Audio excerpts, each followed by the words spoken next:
right, viewers, hello, hello, hello. Hello, everyone.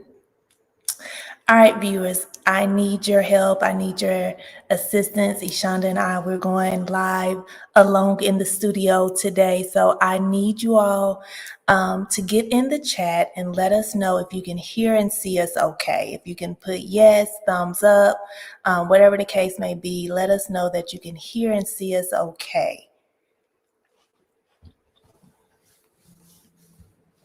All right.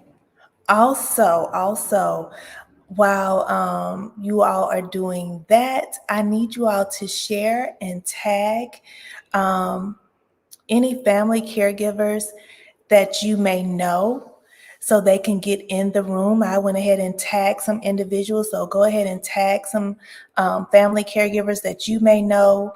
Thank you, Ralph, for letting me know. Thank you.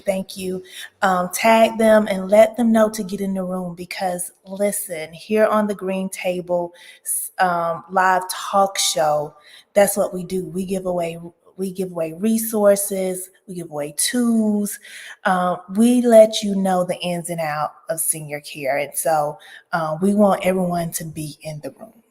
That's right. Valuable information. And we don't want you guys to miss this. All right. So we got the thumbs up that they can hear us okay. We got our viewers sharing, tagging. So let's jump right in. Let me formally welcome you. Again, welcome to the Green Table Live Talk Show. I am Jessica Wright. And I'm Ishonda Blue. And we're your co-hosts of the Senior Care Talk Show. And we are your senior care experts.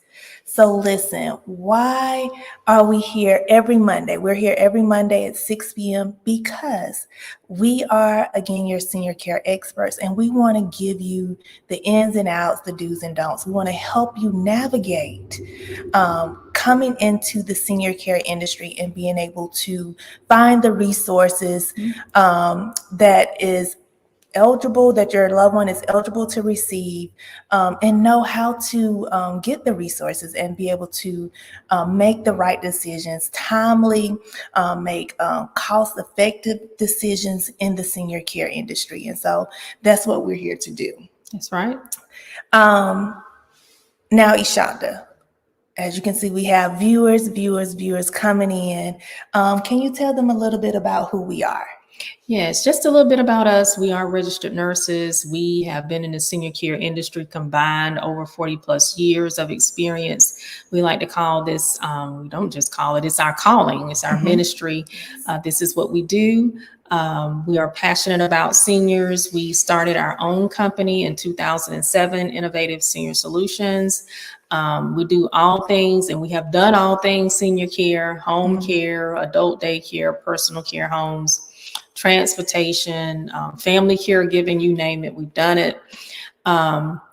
We started our business because of our grandmother who told us she never wanted to go to a nursing home, and she was our first client. And so we've been improving the lives of seniors ever since. Yes.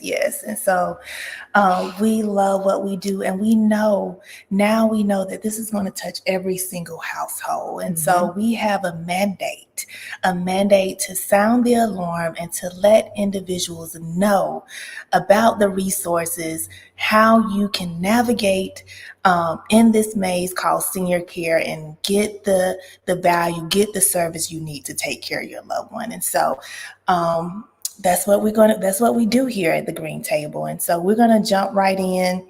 Today's topic is we're going to share with you how to get free services through the Medicaid waiver, right? How can you get on, utilize, be eligible for the free Medicaid services for home and community-based services. Is that right? That's right. All right. So if you're ready, type ready in the chat. And if you If you're a family caregiver or if you've been a caregiver, put me in the chat because I want to make sure, everyone knows who's in the room and that they're not alone. And so let's talk to us in the chat. Who's a caregiver? Who's been a caregiver? Who will be a caregiver? Because if you have aging loved ones and you're going to be their caregiver, you're in the right place. So you sound the alarm in the chat and say, I'm here as well. One of the things that we like to share that, all the years we've been doing senior care, we never once got a call from a senior loved one. It was always their children. Most of the times they lived out of town. And was very concerned about mom and dad and wanted to know what could they do. And most of the time they needed something right then. So anyway, we saw the need to make this a resource to our community. So we'll start there. We want to talk about the Medicaid waivers on tonight. First, I would say that because we said free. And of course, everybody doesn't qualify, right? There are different things that make you eligible for the Medicaid waivers that pay for home and community-based care services. Let me explain that too. So home and community-based services are all the services that you can get that are not nursing home. Like nursing home is in facility, in institutional type care. Home and community based is just that. It's in the home, it's in the community, such as in-home care, adult daycare, personal care homes, assisted living. All those things are home and community based. Mm-hmm. And so Medicaid does have a special waiver programs that pay for this type of care. And some people do qualify to receive services free. And so I just want to explain that on tonight. Jessica, first tell us, what are the different waivers? What are the names of the different Medicaid waivers? So we have the elderly, blind, and disabled waiver. That's you may hear of it as the EDWP waiver. Mm-hmm. Under that waiver, you have CCSP and SOURCE. So those are the two different agencies that provide that refer and are case management services for the EDWP. That's the elderly, blind, and disabled waiver. Okay, so those are two types of waiver, CCSP and SOURCE under the EDWP waiver. And this one waiver, and those are the referring agencies, CCSP and SOURCE. Okay, explain that. Because I know there's a difference in the two waivers. One has to do with the amount of income. That's correct. So the SOURCE is for SSI disabled individuals. Okay. So those are your more like your lower income that gets the but the 974 as their Social Security income. So those are those individuals. CCSP still the same requirements, but these individuals can have a higher income, right? Mm-hmm. So they may have a cost share or their income may be over the 974 limit. Got it. So, and usually if you have Medicaid, just plain Medicaid, 9 times out of 10, you may meet the eligibility for this Medicaid waiver, which is separate. It's not the same, but 9 times out of 10, you may qualify for this waiver based off of income. Income is one of the things that will qualify you for this waiver. It is for generally low income individuals. Like Jessica said, they usually get their SSI. But let me say this, because a lot of times some of the things that we saw was people qualified for the waiver and they had a cost share. Mm-hmm. Yes. And they would decline service because of the cost share. And sometimes the cost share would be like $150. It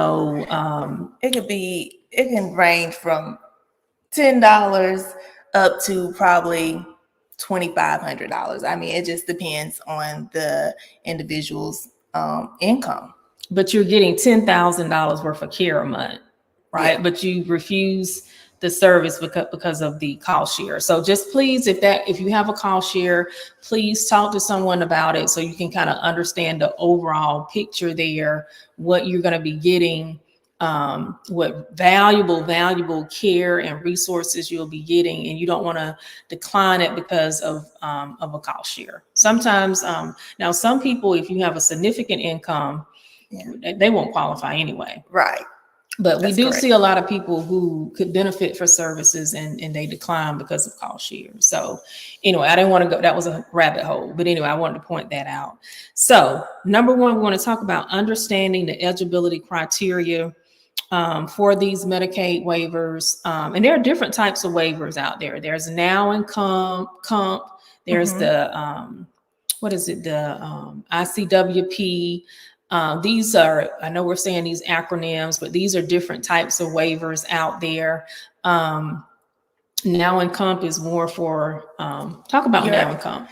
Your developmental, intellectual development, developmental individuals. So individuals with autism, MR, those individuals would fall up under that now and comp waiver. Okay. And then what about ICWP? That's another waiver. That's the traumatic brain injury individuals. So those individuals, they're kind of like they've been in a car accident. Is usually what we see, and they had some type of traumatic brain injury, and they're most of the time these candidates are paralyzed. Requires a lot of, and they require a lot of care.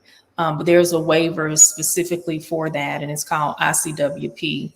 So seniors 65 and older, if you're senior, if it's just a senior loved one, 65 and older, usually would fall in the EDWP waiver. The elderly, blind, and disabled waiver. And I have to get the other, like I said, I know the acronyms for now and comp and then ICWP. I'll put that all in the chat for you all. The names, the entire names. Yeah. Those are the different. And then your disabled adults also follow under that EDWP waiver. So those are the waivers. We want to put that out there. So we got the waivers. What gets you qualified? One is income and asset limits. We talked about assets last two lives. If you missed them, please go back and watch them. But your income and your asset limits are one of the things that will get you, you would be able to qualify. Also, your functional eligibility criteria. Jessica, talk about your functional physical eligibility criteria for the waiver. So you have to have a need in two or more of your ADLs. That's your activity of daily living. And so that refers to bathing, dressing, ambulation, transfer, preparing meals, light housekeeping, reminders to take medication, anything, a normal activity of daily living that you cannot do. So two or more will qualify you, will be one of the qualifying criteria for the waiver. Okay, that is very good. That is good. So, and these people are usually at risk for nursing home placement. That is correct. They are usually at risk for nursing home placement. So those are two big things that can get you qualified for the Medicaid waivers: income, asset limits, and then your functional and physical eligibility requirements criteria. That's one. Okay. The second thing is we would recommend you seek professional assistance with a Medicaid counselor. Like, who is that person? How do you talk to a Medicaid counselor? Who can you talk to see if you're eligible? Where do they go for that? I would say the area aging. I get it. Area aging. Agency on Aging. That's it. Area Agency on Aging. They're known as AAAs. Yes. Right? So Area Agency on Aging. Those are located all throughout the state. There's one in every region. I think here in Sumter County, our region is River Valley. Yes. Albany is Sawega. There's Heart of Georgia, I think, for Macon. I can't think of all the names right now. And I'll put them in the chat. So I know we have viewers from all over the state. And so I'll put every AAA agency in the chat for you all for reference. Yes. And so that is a good start, a good starting place to talk to someone to see if you're eligible. If you are eligible, they'll send you a form to fill out to actually get submitted to be qualified, to see if you're qualified. We do it. Like most agencies also have those forms. So most providers can also give you that information. So we just want to make sure that you know where you can go to seek assistance. And talk to agencies who can provide you really, really good information about whether you qualify for those programs. Yep. So I see you put those in the chat. Yes, in the chat. Also, before we go any further, I don't know if we're going to hit this, but I saw someone ask about grants. So they do have grants. Very good question. Some of these AAAs, these are the people to talk to. Some of these AAA agencies on aging, they have grants, and it pays for homemaker services. It pays, some of it pays for adult day, because we actually have a grant in Sawega for adult day, but it's a limited amount of hours, so it won't be a whole lot of hours, but it will be some help. So yes, there are grants out there. Your AAA offices are who you need to talk to. Okay, AAA. Very good question. Okay. Our third thing that we want to talk about is gathering the necessary documents. Okay, this is where we see some of the hurdles and roadblocks when people are trying to get qualified for these waivers. And so we're just going to share with you some of the things that you need to have ready, that they're going to be asking you for. Number one is, of course, your source of income, right? Source of income is one of the things they're going to be looking for. They're going to want bank statements.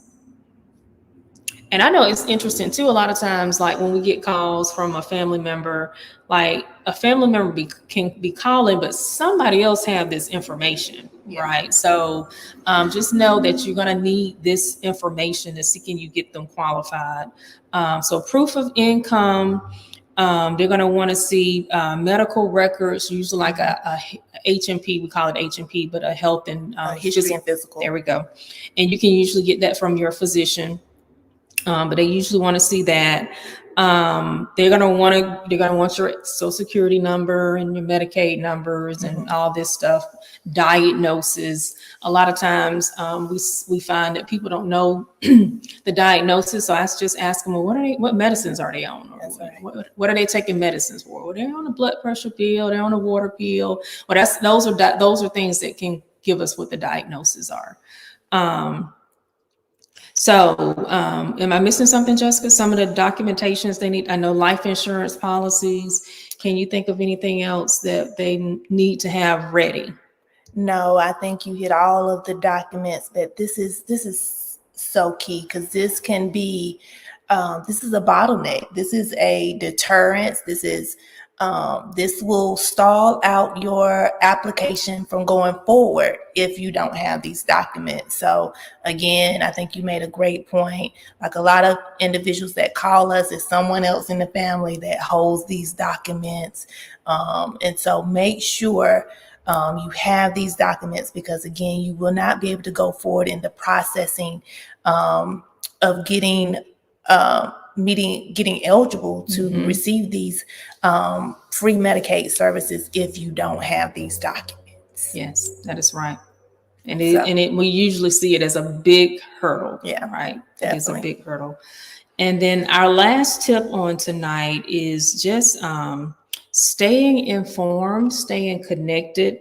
So once you apply for the Medicaid waiver, right, whether you go through an agency or provider like us or a AAA agency, all of these agencies do something different, which is interesting. All of them do something different. Some will call you And we tell people it's a number that you're probably not familiar with. Please answer, because if you don't answer, they may not call you back.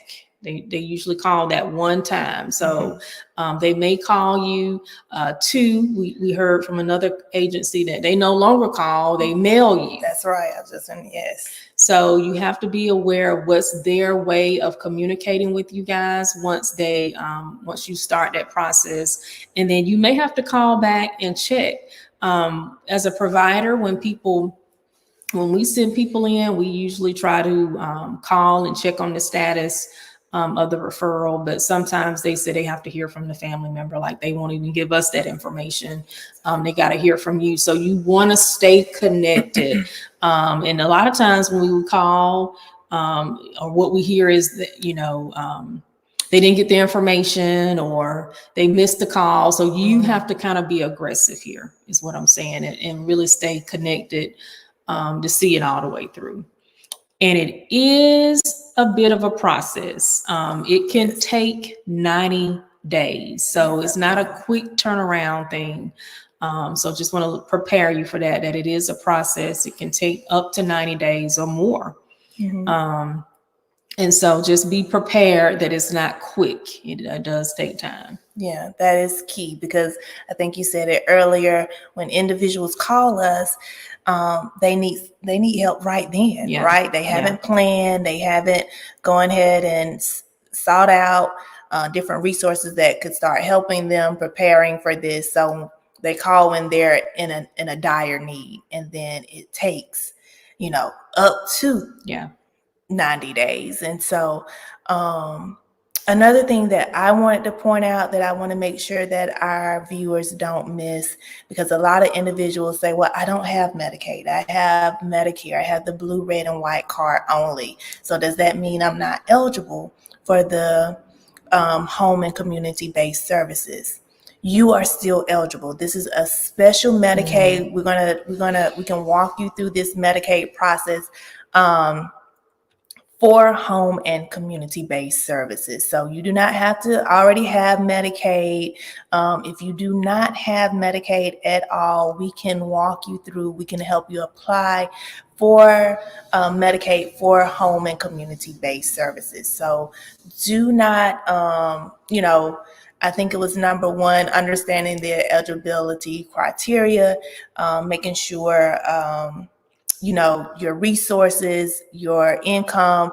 Do not let us go through the process. I say let the person that's processing you through tell you you're not eligible. Don't you make that decision.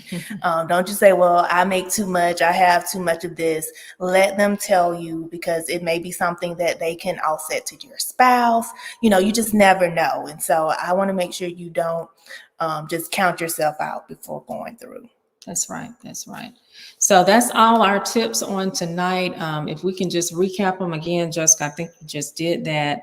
But we said one is understanding your eligibility criteria, the income asset limits and your functional limitations, seeking professional assistance, whether it be through us or any provider a trusted provider for you, or a AAA agency, which we have listed here in the comments. You can go and you can see the agency for every region in Georgia. Yes. And then I think our last tip was, gathering the necessary documents was a tip, and then staying informed. So those are our tips on tonight. We want you guys to, again, if you have any questions, put it in the comments. If you watch replay, hit replay or put replay in the comments. Join us next Monday. Next Monday, we're going to be talking about veterans assistance, VA assistance, and what that process looks like.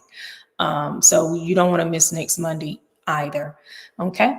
Anything else? No, that's it. So last thing I would say, I said that was it. But last thing is tag a family caregiver. Again, this is going to hit every single household. So whether you've been a caregiver, currently a caregiver, will be a caregiver, and possibly we're going to need a caregiver. So it's going to touch every single household. Yeah. So get the individuals in the room so they can hear the resources and they can take advantage of the resources and know how to navigate getting care for their loved ones. So again, thank you for tuning in, and we'll see you next Monday. See you guys next Monday. All right. Bye-bye.